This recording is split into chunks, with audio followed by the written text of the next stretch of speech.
Nagewaza, throwing techniques. Waza is further broken down into tachiwaza, which is throwing techniques involving hand, hip, or leg, and sutemewaza, which is sacrifice throws, using your body to take your opponent down. Tachiwaza has three subcategories: tewaza, hand throws; koshiwaza, hip throws; and ashiwaza, leg throws.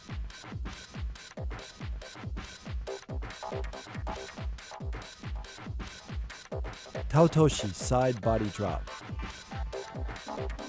This was the foundation throw of all my throws in competition.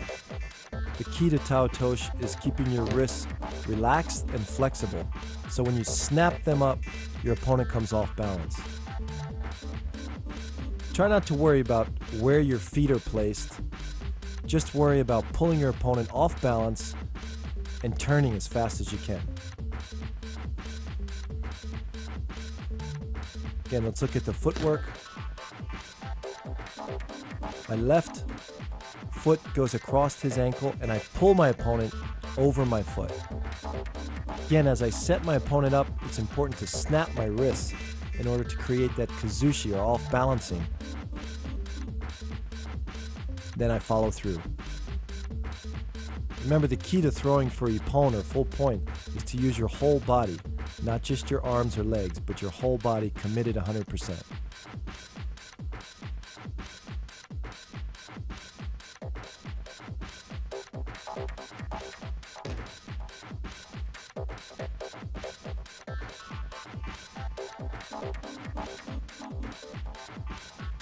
Another competition version is a side taotoshi, staying in front of your opponent by a half a step, just like we were doing in kouchi guard.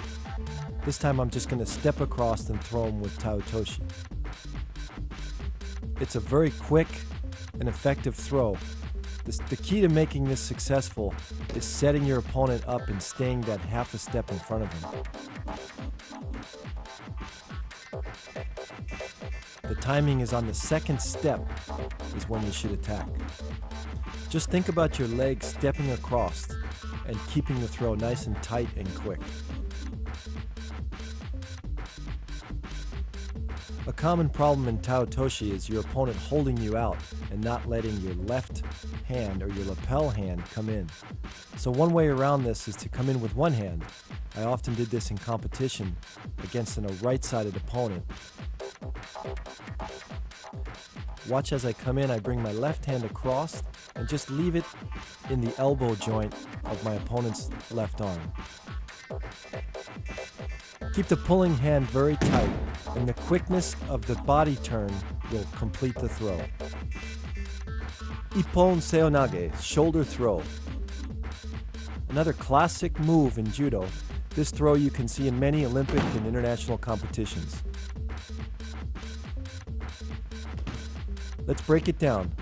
As I'm moving backwards, my feet are going to be shoulder width apart, back straight, and follow through. In detail, let's look at my body position. My legs are shoulder width apart, my knees are slightly bent, my back is going to be straight. As I turn my body, I'm pulling his arm as tight as possible to trap his bicep in between my elbow, my forearm, and my shoulder. Then I drop my body and throw.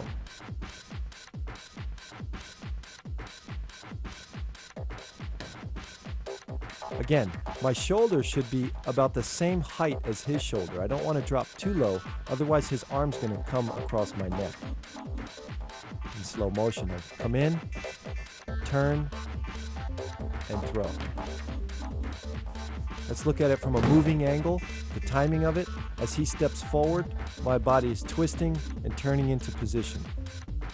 I create the off-balancing or timing by pulling him forward with my right hand. Again, the positioning of my legs should be about shoulder width apart.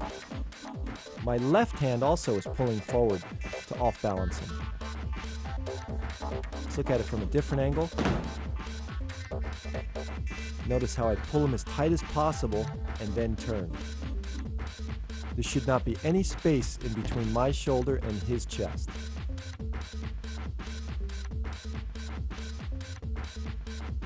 When done with the proper quickness and timing, this throw, ippon seonagi, can be very effective, especially against bigger opponents.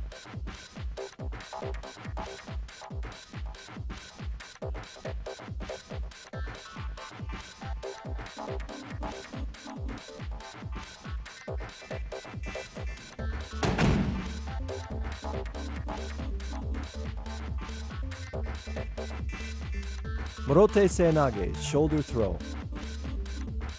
The difference between morote and ippon seonage are only the fact that my left arm is curling underneath his armpit as opposed to letting go and coming straight under the arm. Notice that my feet are slightly overturned. This is to create a little bit more torque. Again, you watch both feet are pointing a little bit to the right. A key point to remember is try to keep your wrist as straight as possible, because when you bend your wrist, it becomes a weaker throw. The follow through is all the same. You notice my right hand is pulling my opponent up, my left pinky's turning out. This is to create more of that off balancing, which is needed in all judo moves. Try to bend as low as I can to come underneath his belt or center of gravity. Let's look in slow motion at the timing. Notice my right hand pulling his leg forward. As he steps forward, I twist in for the throw.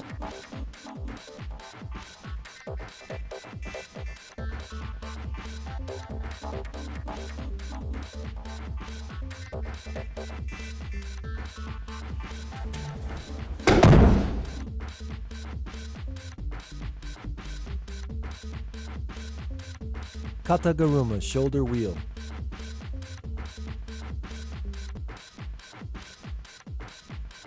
Katagaruma, surprisingly, is a hand technique. And what that means is your hands or wrists basically create the opening or the off balancing as your body drops underneath. Notice how my hand pulls up, he moves onto his toes, I drop my body underneath and try to lift with my legs, keeping my back straight. Let's look in slow motion.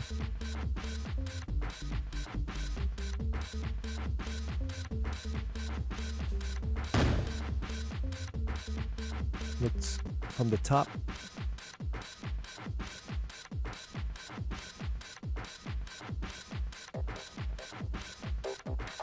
Now let's look at a more competitive version of Katagaruma.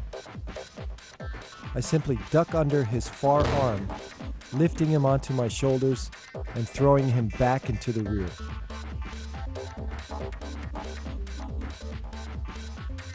My opponent's got a far right-sided grip, so basically I'm ducking under his other arm and taking him off balance in the direction that he's already leaning toward.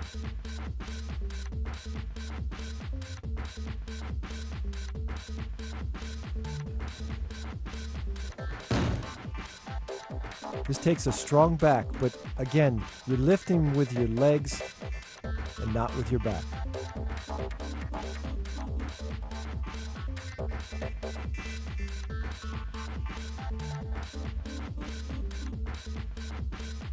Another competitive version of Katagaruma is to surprise my opponent by simply dropping underneath his center of gravity.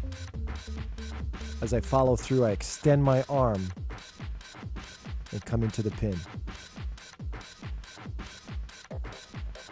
Remember to pull with your right arm as you drop underneath and finish the throw.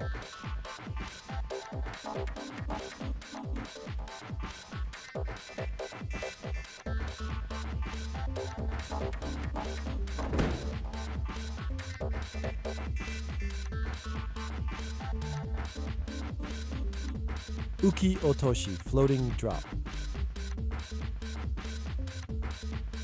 A classic throw taught in kata, this throw demonstrates the essence of judo. As my opponent pushes or moves forward, I use his energy and strength against him, dropping my knee and throwing him forward. It's important to control the hikite, or the pulling arm. As I drop, I'm going to pull and whip my opponent across.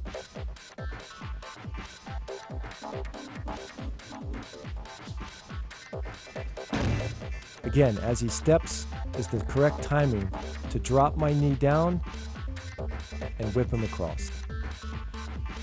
To apply this technique in competition, push your opponent backwards so he reacts and pushes forward. At that moment, turn quickly, thrusting your elbow into his armpit and pulling down with your hikite, or pulling arm.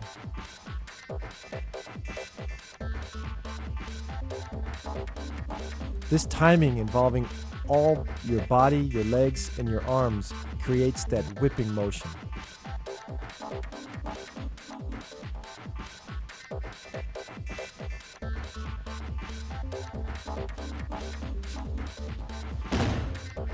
This throw is difficult and uses a lot of timing.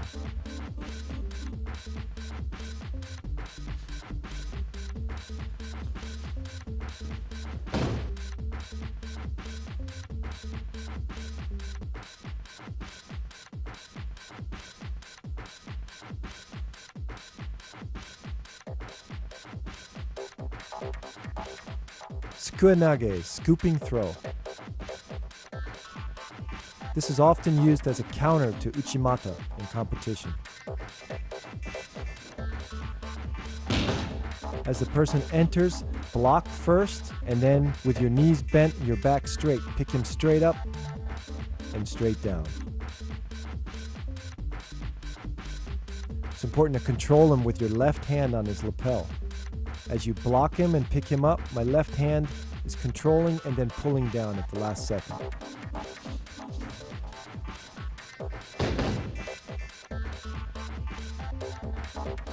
Watch in slow motion.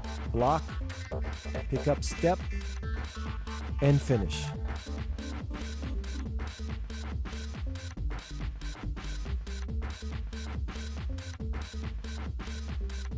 Notice I use my right knee to drive straight up in the air to help lift him.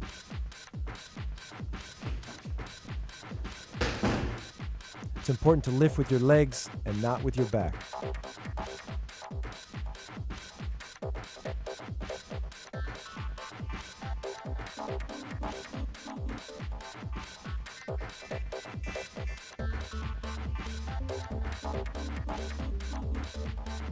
Sumiotoshi, corner drop. Another throw that demonstrates the pure essence of judo. Timing. As my opponent is moving forward, I'm going to use the correct timing to switch directions and throw him backwards. Basically taking his feet out from underneath him.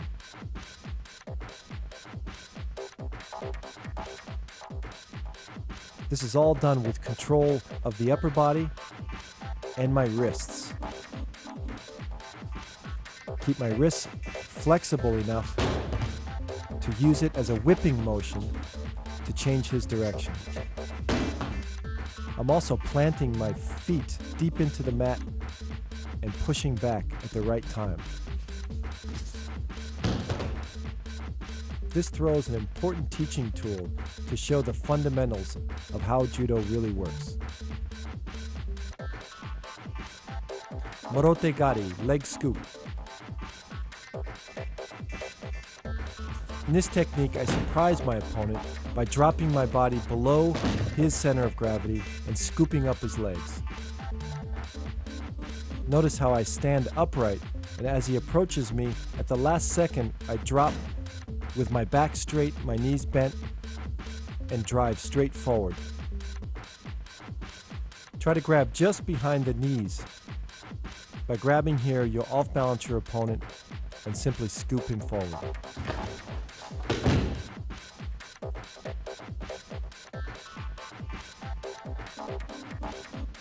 Let's look at it from the top.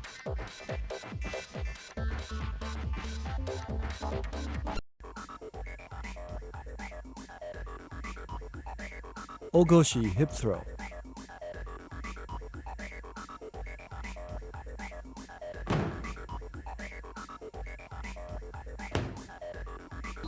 one of the first moves we learn as a beginner in judo. Ogoshi teaches you to lift with your legs and not your back. Your arm basically grabs around his back, sometimes grabbing the belt, other times just placing your hand behind his back. Pulling arm extends out. As you pivot, turn your head. Place your feet about shoulder width apart. Again, back straight as you lift your opponent.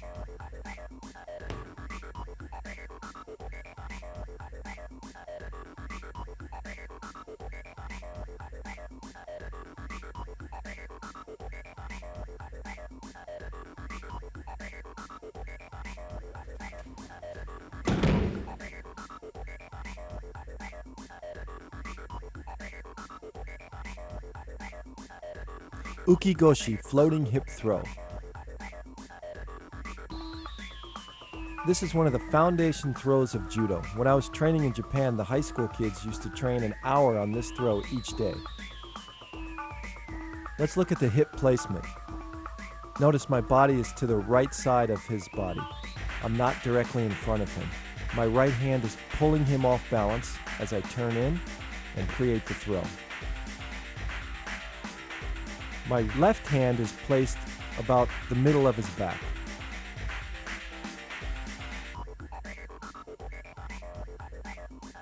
Again, from the front view, you can see that I'm a little bit off to the side.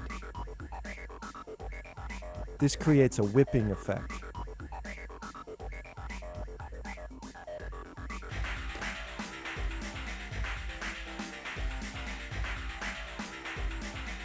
Now let's look at it as I'm moving into the opponent. Okay, I take a deep step with my left, and my right comes back, lifting my opponent as I'm turning. This is pure timing. Now in a different angle as I'm moving back, as his left foot comes forward, that's the time that I turn. Timing is essential in this throw.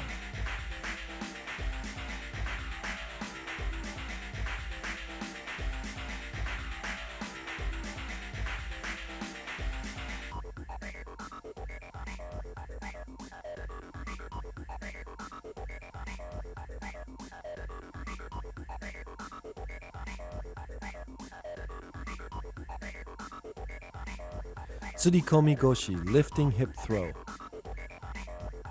Another classic technique that every beginner should learn first. Most important is my body position. As I pull my opponent off balance using both my left hand and my right hand, again, my feet are shoulder width apart, and my knees bend, but my back stays straight. And then I lift my opponent when my knees come up.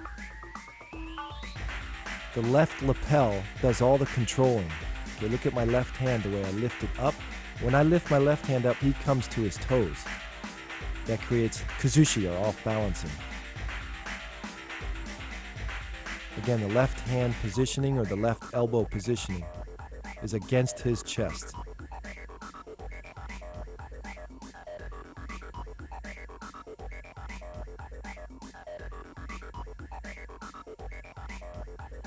Let's look at the footwork.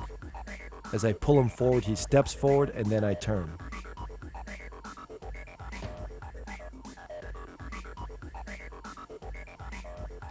It's sometimes a difficult position to get into, and beginners often feel like they're off balance when they're practicing this move.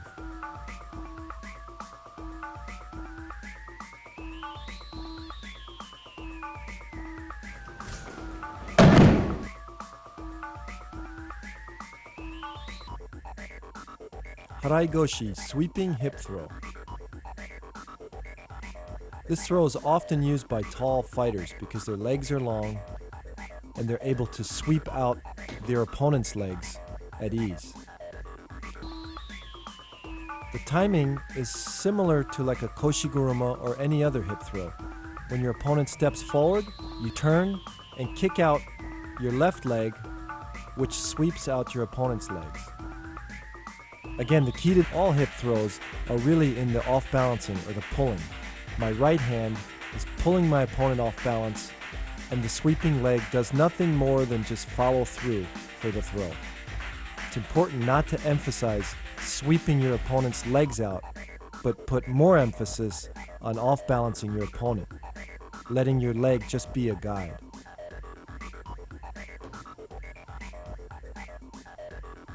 Let's watch in slow motion. Again, keep the sweeping leg straight, point your toe, and finish the throw.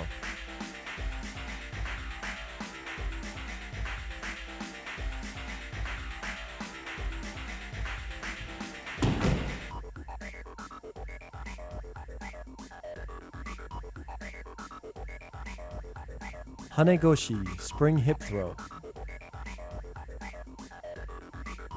Another classic hip throw in Kodokan Judo. Hanegoshi is basically the same as Haraigoshi except for the fact that your left leg is slightly bent. In Haraigoshi, it's fully extended, sweeping both legs out. In Hanegoshi, it's slightly bent and placed on the inner thigh or knee area of your opponent. The steps are the same. As my opponent follows my foot back, I step in and turn.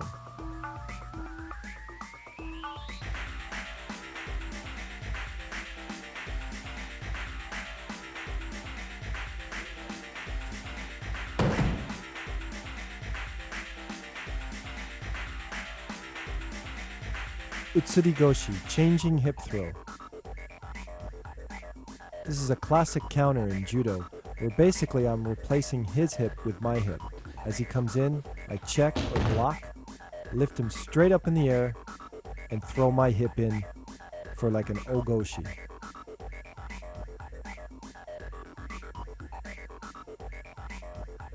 Posture is really important. To keep your back straight as he attacks, use your hip to block, and then bend your knees and throw your hip in.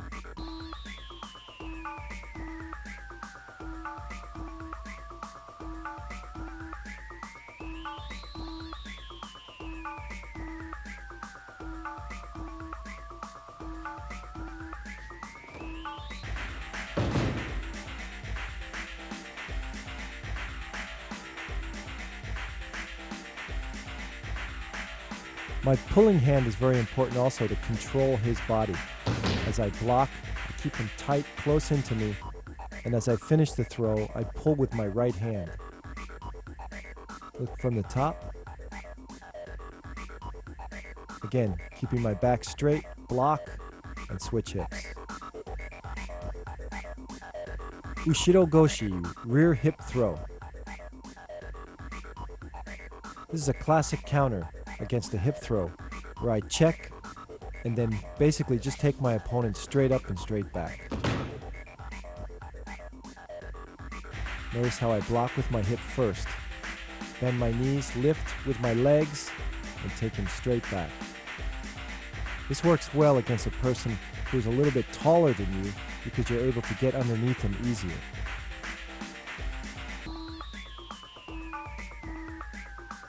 Also control him by keeping his body close to yours and basically bear hugging him until you throw him down.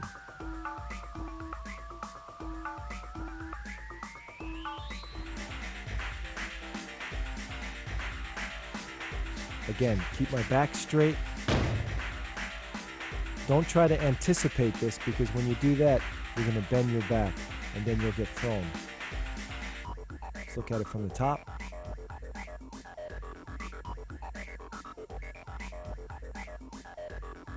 Straight up, straight down. Tsurigoshi, lifting hip throw. The main difference between this throw, tsurigoshi, and ogoshi is the fact that I grab his belt. Watch as he comes in, I grab his belt, and then I attack, much like an ogoshi.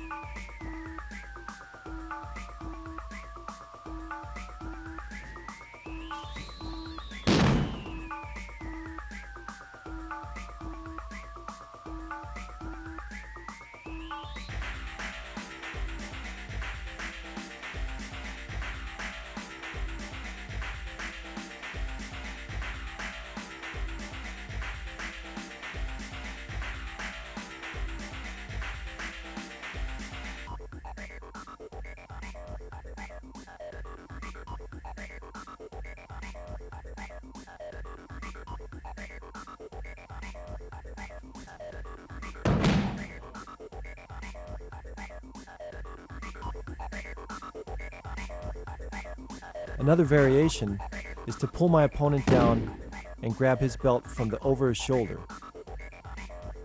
Basically, I use the same hip movement with my legs shoulder width apart, and I use the pulling arm to complete the throw.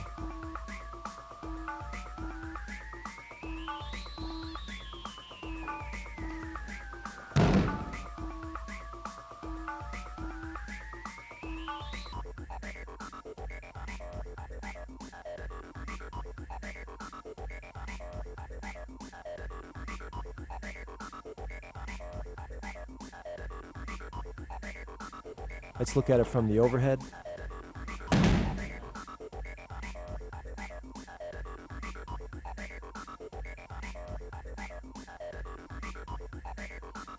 Koshi-guruma, hip wheel. This is one of the fundamental throws in judo. It's important to learn this well because it enhances your other hip throws. Let's look in slow motion. It's important to turn my hip completely and rotate my opponent around. My right hand pulls forward, my left hand comes around the neck and controls the back of the neck pulling forward. Look at the position of my feet. They're shoulder width apart. My back is straight as I bend my knees. And then basically I lift my knees and lift my opponent off the mat at the same time.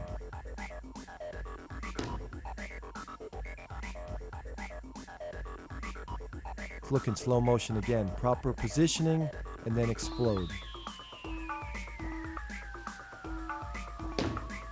By doing many uchikomis in Koshi-guruma, this improved my uchimata and also my harai goshi.